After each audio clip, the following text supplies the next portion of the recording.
আসসালামু আলাইকুম। কেমন আছেন বন্ধুরা? আশা করি অনেক ভালো আছেন। ইভাশা আইটি ফার্মের পক্ষ থেকে আপনাদের সবাইকে জানাই স্বাগতম।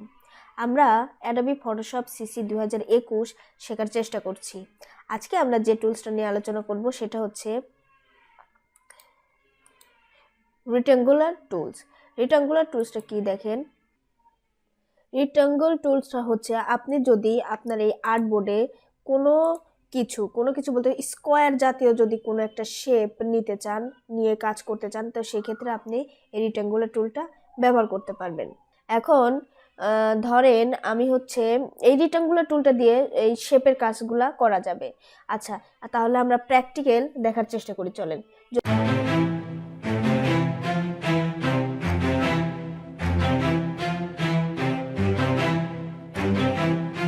যদি আমরা এই যে এখানে রেক্ট্যাঙ্গুলার টুলটা সিলেক্ট করার পরে দেখেন আমরা আমার এই আর্টবোর্ডে এখানে কিছু আঁকার পরে দেখেন এখানে সবকিছু কিন্তু চলে আসছে। এখন যেটা করব আমরা সেটা হচ্ছে আমরা এই রেক্ট্যাঙ্গুলার টুলটা যখনই সিলেক্ট করব তখনই দেখেন আমাদের এই যে অপশন বারে কিছু অপশন কিন্তু শো করবে। তো এখান থেকে আমরা এই আমার এই শেপের উপর কাজ করতে পারবো। দেখেন যদি আপনি এই যে দেখেন উপরে দেখেন ফিল কালার আছে, আপনি আপনার এই শেপের ফিল কালারটা এখান থেকে কিন্তু চেঞ্জ করতে পারবেন আগের মতোই। এখানে আরো কালার আছে, দেখেন এই যে এগুলাতে আরো অনেকগুলা কালার আছে, আপনার ইচ্ছা মতো দেখেন, দেখছেন? দেখুন অনেক কালার কিন্তু এখানে আছে, আপনার ইচ্ছা মতো কিছু কালার আপনি এখানে অ্যাড করতে পারবেন বা নিতে পারবেন। এখন যদি আপনারা চান যে না আমি এখানে কোনো কালার দিব না, তাহলে যে এখানে ক্লিক করলে কালারটা কিন্তু চলে যাবে। আবার দিতে চাইলে আবার এখানে ক্লিক করলে কালার চলে আসবে। এটা ছিল আপনার ফিল কালার। এখন যদি আমরা স্টক কালারটা চাই, তাহলে যে এখানে স্টক কালারটা আপনি স্টকেরও এই দেখেন অনেকগুলা ক্যাটাগরি আছে, আপনি এখান থেকে কোনো একটা কালার সিলেক্ট করে নিতে পারবেন। সিলেক্ট করার পরে আপনাকে যেটা করতে হবে, এই যে অপাসিটির এখান থেকে একটু আপনি এখানে টেন করে দেন। এই যে দেখেন এটা কিন্তু হয়ে গেল, কালারটা কিন্তু চলে আসলো। এখন যদি আপনি এটার অপাসিটিটা এখান থেকে আপনি কম বেশি করে নিতে পারি, ঠিক আছে?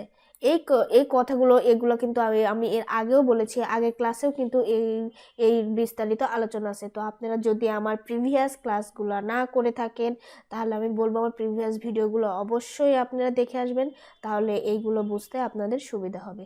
ডিসক্রিপশন বক্সে লিঙ্ক দেওয়া আছে, ওখান থেকে আপনারা দেখে নিতে পারবেন। আচ্ছা, এরপরে যেটা আছে সেটা দেখেন, এই যে এটা হচ্ছে আমার যে স্টক যে কালারটা আছে, এই যে স্টক কালার, এই স্টক এটা কেমন হবে। হ্যাঁ, এই যে দেখেন, দেখছেন আপনার এরকম স্টাইল হবে। যদি এরকম চাই আমরা, আচ্ছা আমরা একটু সরাই যদি নিয়ে আসি তাহলে বুঝতে সুবিধা হবে। আমরা এখানে নিয়ে আসলাম, দেখেন রেক্ট্যাঙ্গুলার টুল। এই যে এটা যদি আমাদের এখন এই পজিশনে আছে, ঠিক আছে, আমি যদি এইরকম চাই তাহলে দেখেন একদম ভাগ হয়ে গেছে, ঠিক এরকমই হয়ে গেছে। যদি এরকম চাই তাহলে এরকম হয়ে যাবে। আপনি যেভাবে চান এখান থেকে কিন্তু করে নিতে পারবেন। এরপরে দেখেন হাইট আর ওয়াইট দেওয়া আছে। এখানে হাইট ওয়াইট যদি আপনি নিজের ইচ্ছা মতো যদি এখানে বসায় নিতে চান, তাহলে এখানে 166 আছে, আমি এখানে 190 দিলাম, ঠিক আছে। দিয়ে যদি ইন্টার দেই, দেখেন এটা কিন্তু আমাদের এই যে এই শেপটা কিন্তু বেড়ে গেল। আবার এখানে কত আছে, 197 আছে, আমি হচ্ছে 210 দিয়ে যদি ইন্টার দিই, দেখেন নিচের দিকে আবার আপনার হোয়াইট কিন্তু বেড়ে গেল। তবে হাইট ওয়াইটটা কিন্তু আপনার এখান থেকে আপনারা কম বেশি করে নিতে পারবেন। এখন দেখেন আমার যে শেপটা আছে, আমি এখান থেকে এরকম করে ইচ্ছা মতো হাইট আর ওয়াইটটা করে নিতে পারবো। এখন যদি আমি চাই যে আমার হাইট ওয়াইট পুরা সমানভাবে আমার আসুক, তাহলে কি করতে হবে দেখেন, আমরা এটাকে যদি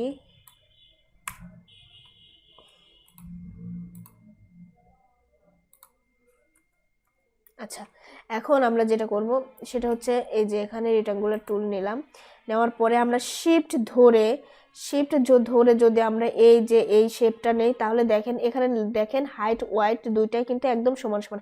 এখানেও 154, নিচেও 154, দেখেন এই যে এটা শিফট ধরে যদি আপনি ছেড়ে দেন, তাহলে এটা আপনার একদম এক সমানের হয়ে যাবে, ঠিক আছে। আপনার আর এতে কোনো রকমের আপনার কোনো কিছু করতে হবে না। এখন যদি মনে করেন যে আমরা যদি মাউসের রাইট বাটনে ক্লিক করি তাহলে দেখেন হাইট আর ওয়াইটের একটা অপশন পাওয়া গেছে, দেখছেন 188 188। এখন এখান থেকেও আপনারা হাইট ওয়েটটা আপনার নিজের ইচ্ছে মতো বসিয়ে নিতে পারেন, আবার এভাবেও করতে পারেন, আবার এই যে আমরা এখান থেকেও কিন্তু বসায় নিতে পারি। এখন ধরেন আমাদের এই যে কালারটা, এই কালারটা যদি আমরা এই যে এখানে দেখেন আমাদের লেয়ারে কিন্তু কালারটা চলে আসছে। এখন আমরা চাচ্ছি যে কালারটা যদি আমরা লেয়ারের এখানে ক্লিক করি তাহলে এখান থেকে কিন্তু কালার চেঞ্জ করা যাবে। এই যে কালার কিন্তু চেঞ্জ হয়ে গেল, এই যে এখানে ডাবল ক্লিক করলে আমরা কালারটা চেঞ্জ করতে পারবো। আপনার এই লেয়ারের সাদা অংশটাতে আপনাদের ডাবল ক্লিক করতে হবে, বাইরে অন্য কোথাও করলে কিন্তু হবে না। আবার দেখেন যে আমাদের এই ফিল কালারটা যদি এখানে ব্ল্যাঙ্ক থাকে, মানে কোনো কালার না থাকে, এমতো অবস্থায় যদি আমরা এখানে থেকে কালার চেঞ্জ করতে চাই তাহলে কিন্তু কালার চেঞ্জ করা যাবে না। কারণ আপনার এই ফিল কালার যদি আপনি এই ইয়ের থেকে এই হচ্ছে লেয়ারের থেকে চেঞ্জ করতে চান তাহলে অবশ্যই এখানে ব্ল্যাঙ্ক থাকা চলবে না, আপনার এখানে কোনো না কোনো কালার প্রথমে থাকতে হবে। ধরেন এখন যদি আমি এই কালারটা এখানে রাখলাম, রাখার পরে এখন যদি আমি এখানে ক্লিক করি তাহলে এখান থেকে কালার চেঞ্জ করা সম্ভব, আদারওয়াইজ সম্ভব না কিন্তু। তো আপনারা এখান থেকে লেয়ার থেকে যখন কালার চেঞ্জ করবেন তখন আগে দেখতে হবে যে এখানে কালার আছে কিনা। ওকে, আমরা তাহলে এই কালারটা রাখলাম।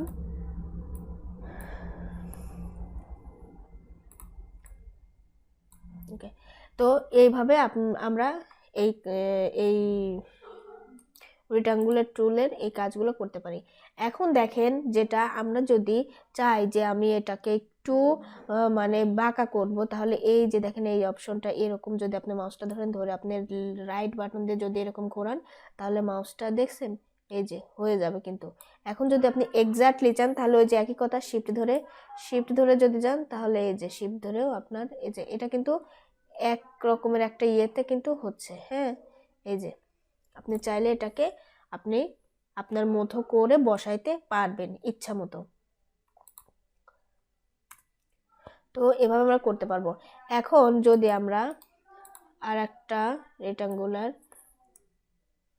টুল নিলাম, নেওয়ার পরে দেখেন আমাদের যে প্রপার্টিসে আমাদের কিছু কাজ আছে। আপনাদের যদি প্রপার্টিসটা না থাকে তাহলে চিন্তা করার কোনোই কারণ নাই, আপনারা উইন্ডো থেকে এই যে প্রপার্টিসে ক্লিক করে আপনারা এই প্রপার্টিসটা আপনার প্যানেল বক্সে নিয়ে আসতে পারবেন। এখন প্রপার্টিসের কি কাজ আছে দেখেন।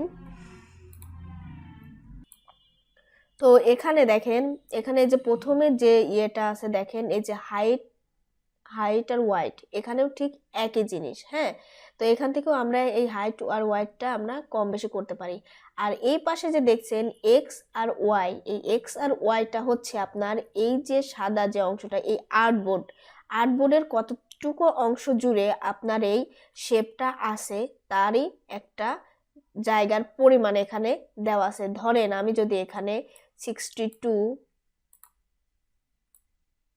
এটার জায়গায় যদি দেই আমি 80 দিয়ে ইন্টার চাপি, দেখেন আমার আর্টবোর্ডটা কিন্তু আমার আর্টবোর্ডের ভিতরে আমার এই শেপটা কিন্তু সরে আসছে। হ্যাঁ, তো আপনি যখন এই আর্টবোর্ডের ভিতরে অনেক কোনো কাজ করতে যাবেন তখন কোনটাকে কোন জায়গায় বসায় রাখবেন আপনার আর্টবোর্ডে দেখেন এখান থেকে আপনি সিলেক্ট করতে পারবেন। এখন দেখেন এখানে 50 আছে ওয়াইটা, আমি যদি এখানে 30 দিয়ে ইন্টার দেই তাহলে কিন্তু এটা কিন্তু উপরে উঠে গেল। আমার এই শেপটা কিন্তু ছোট হয়নি, কিন্তু আমার এই আর্টবোর্ডের অংশেই আপনার মানে নড়াচড়া করতেছে, সরে যাচ্ছে, উপরে উঠতেছে, নিচে আসতেছে। কিন্তু এখানে যে আপনার আমার যে শেপটা যে বড় বা ছোট হচ্ছে তা কিন্তু না, আমার এই আর্টবোর্ডের জায়গাটাতে আপনার সরানোড়া করছে। তো এক্স আর ওয়াই যেটা সেটা হচ্ছে আমার এই আর্টবোর্ডের আপনার কতটুকু অংশ জুড়ে আমার এই শেপটা আছে তারই একটা অংশের জায়গার একটা কতটুকু আছে সেটাই এখানে দেখানো হয়েছে। এরপরে দেখেন এরপর যেটা আছে সেটা হচ্ছে এই যে এখানেও দেখেন। এরপরে আমরা নিচে আসি, দেখেন এখানেও আছে দেখেন ফিল কালার, তারপর স্টক, এগুলাও কিন্তু আমরা যে উপরে এখানে যেগুলা মানে শিখেছি এখানেও ঠিক একই। এই যে আপনার অপাসিটিটা কতটুকু রাখবেন সেটা, তারপরে আপনার এই যে আমাদের এখানে অপাসিটিটা একদমই কম, আমরা যদি একটু বাড়ায় দেই দেখেন একটু বাড়াই দিলাম। হ্যাঁ, তাহলে দেখেন আবার এই যে এখানে আমরা যদি এটা রেখে দিলাম তো এরভাবে থাকলো। থাকার পরে এগুলা কিন্তু এরকম আপনার এখান থেকেও করা যাবে আবার এখান থেকেও করা যাবে। এর পরের যে অপশনটা আছে দেখেন, এই অপশনটা হচ্ছে আপনার এই যে আপনার আর্টবোর্ডটা, এটা আপনার কেমন শেপে আপনি নিতে চাচ্ছেন বা একটু যদি এখানে একটু ইয়ে করে নেন। দেখেন আমি যদি দেখাই তাহলে বুঝতে পারবেন ভালো। ধরেন আমি এই প্রথমে এই সাইডটা যদি আমি এখানে 0 আছে এখানে যদি দেই 30, ইন্টার চাপি, দেখেন আমার এই আর্টবোর্ডের এই যে এই পুরো সরি আমার এই শেপের এই পুরো ইয়েটা দেখেন এক রকমের গোল আকৃতি কিন্তু হয়ে গেছে। হ্যাঁ, দেখছেন আকৃতি হয়ে গেছে। এখন আমরা যদি এইটাকে উঠায় দেই, দিয়ে শুধু যদি আমাদের কিন্তু দেখেন 4-5টায় কিন্তু এই দেখেন গোলাকৃতি হয়ে গেছে। হ্যাঁ, এখন আমি যদি চাই যে না আমি 4-5টা নেব না, শুধু এক পাশে নেব, তাহলে কিভাবে করবেন দেখেন, এই যে এটা আমরা উঠাই দিব।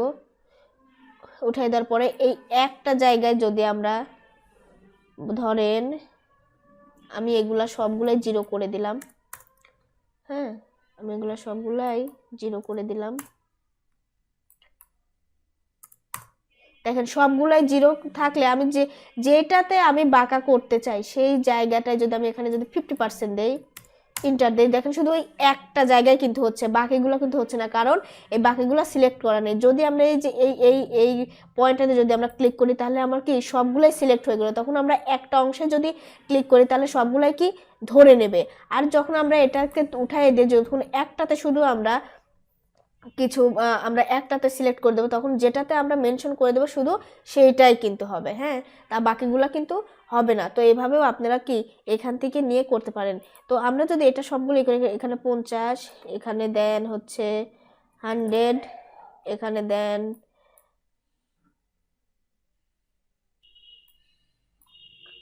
120, দেখেন আপনি আপনার এই শেপটাকে বিভিন্ন আকৃতিতে এর মাধ্যমে আপনি এখানে নিয়ে আসতে পারবেন। তো আমরা যদি চাই যে এখানে কিভাবে আমার শেপটা যদি এক পাশে যদি একটু গোল করতে চাই বা এক পাশটা একটু বাঁকা করতে চাই, তাহলে আমরা এখান থেকে কিন্তু বিভিন্ন আকৃতি এখানে থেকে আমরা নিতে পারবো। এই জায়গা আমরা যদি নিজে বসাই দিতে চাই বসাই কিন্তু এগুলা করতে পারবো। তো এভাবে আপনারা আপনার শেপটাকে সুন্দরভাবে আপনার নিজের মতো করে তৈরি করতে পারবেন।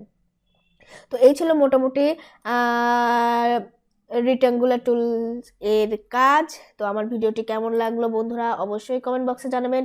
যদি ভালো লেগে থাকে তাহলে লাইক, কমেন্টস এবং শেয়ার করবেন। আর আমার এই চ্যানেলটিকে অবশ্যই সাবস্ক্রাইব করে দিবেন।